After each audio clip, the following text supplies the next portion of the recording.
When your primary weapon goes down, your sidearm is the only thing standing between you and a body bag. Today, we're counting down the 6 most legendary combat handguns of World War II. Some of these built empires while others completely fell apart when it mattered most. Lock and load, because we're heading straight to the front lines.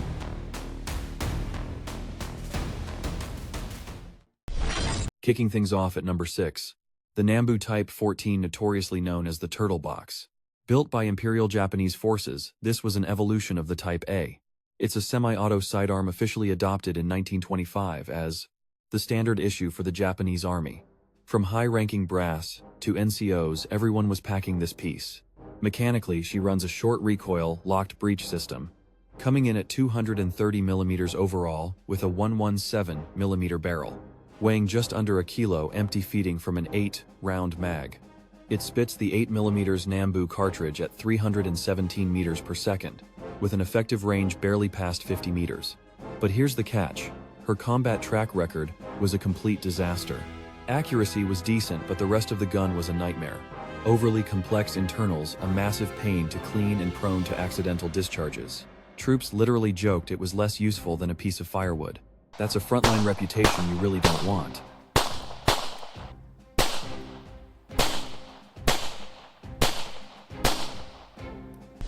Moving on to number 5, the legendary German Mauser C96. Patented by Mauser back in 1895. It hit the assembly line the very next year. Thanks to a wooden holster doubling as a shoulder stock, it earned nicknames like the box cannon, the broom handle, or the 20-shot. This beauty was one of the first massively successful automatic pistols ever made. Originally meant for cops, it exploded globally by WW1. But the crazy part, it never actually became the official standard issue for any single nation.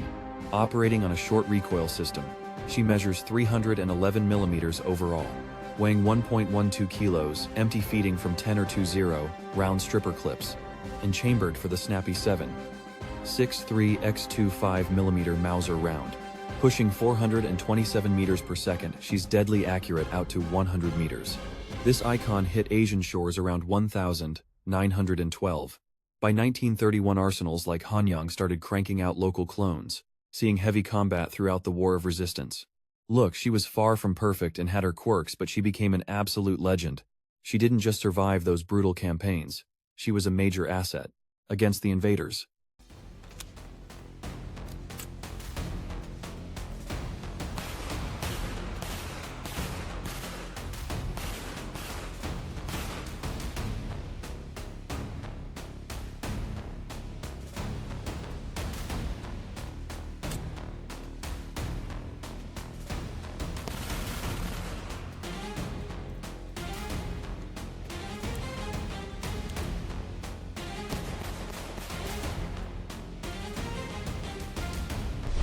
Coming in hot at number 4, the Soviet TT-34, the Tokarev.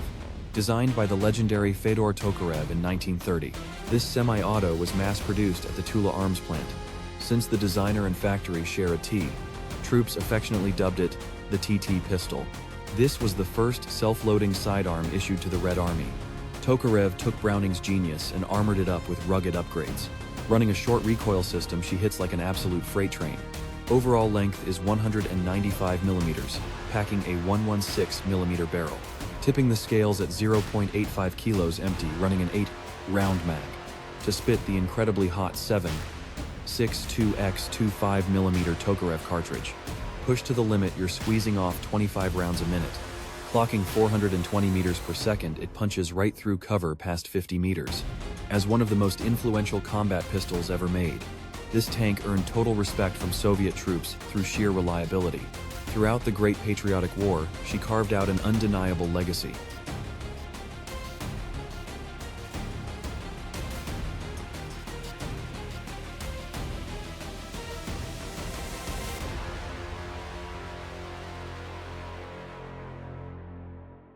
And beyond local clones, her footprint expanded into Korea, Vietnam, and Africa.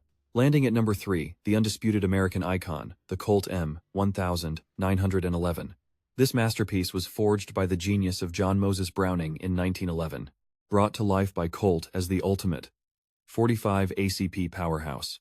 Early models were simply known as the M1911, But after tactical tweaks in the 1920s, she was reborn as the M1911A1.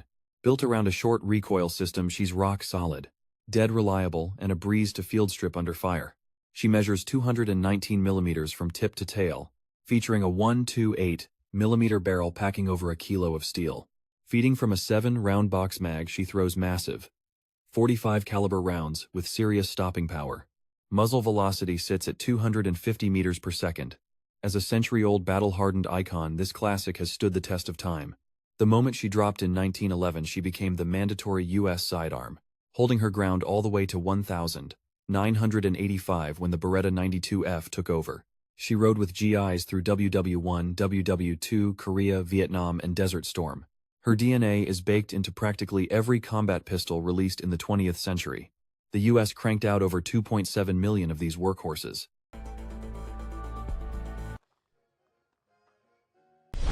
Throw in Allied clones and you're looking at over 4.3 million units worldwide.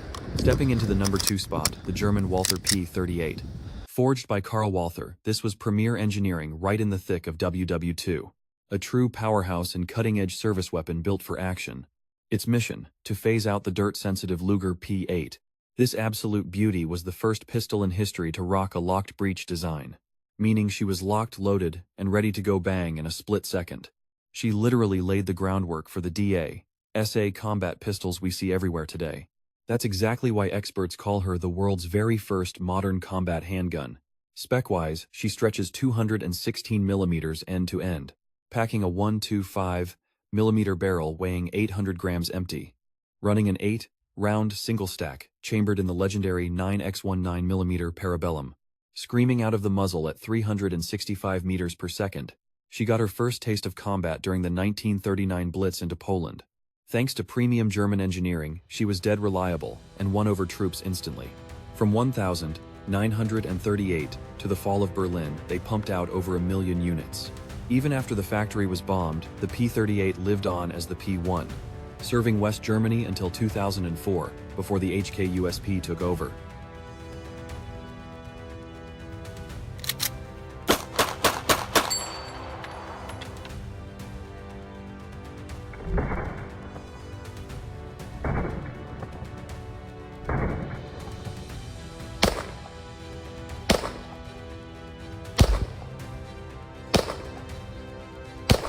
And taking the absolute crown at number 1, the legendary Walther PPK. This stealthy little legend rolled out of the Walther factory in 1931.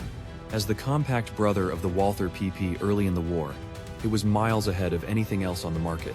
But it wasn't just about deep concealment. Its flawless mechanical simplicity was top tier. Purpose-built for plainclothes detectives, it quickly became standard for cops, and was mass-produced for high-ranking officials across the regime. She runs a dead simple blowback action, originally dropping in 32 ACP. They later expanded the lineup to 22 LR, the punchier 380 ACP, and the tiny 25 ACP covering all bases. The whole package is just 150 millimeters long. Featherlight at 570 grams, running a 7 or 8 round mag. Spitting lead at 280 meters per second, surprisingly lethal. Since hitting the market, this iconic design has inspired countless clones. You've absolutely seen her silhouette in spy flicks and thrillers. She's not just the ultimate trademark of James Bond. She's the exact gun the Mustache Man used to permanently stop his own dark legacy. Alright guys, that wraps up today's deep dive. If you disagree with this list or have a specific piece of hardware you want me to review next, drop it in the comments. If you're digging the content, show some love, hit that like button and subscribe. Stay safe, keep your powder dry, and I'll catch you in the next one.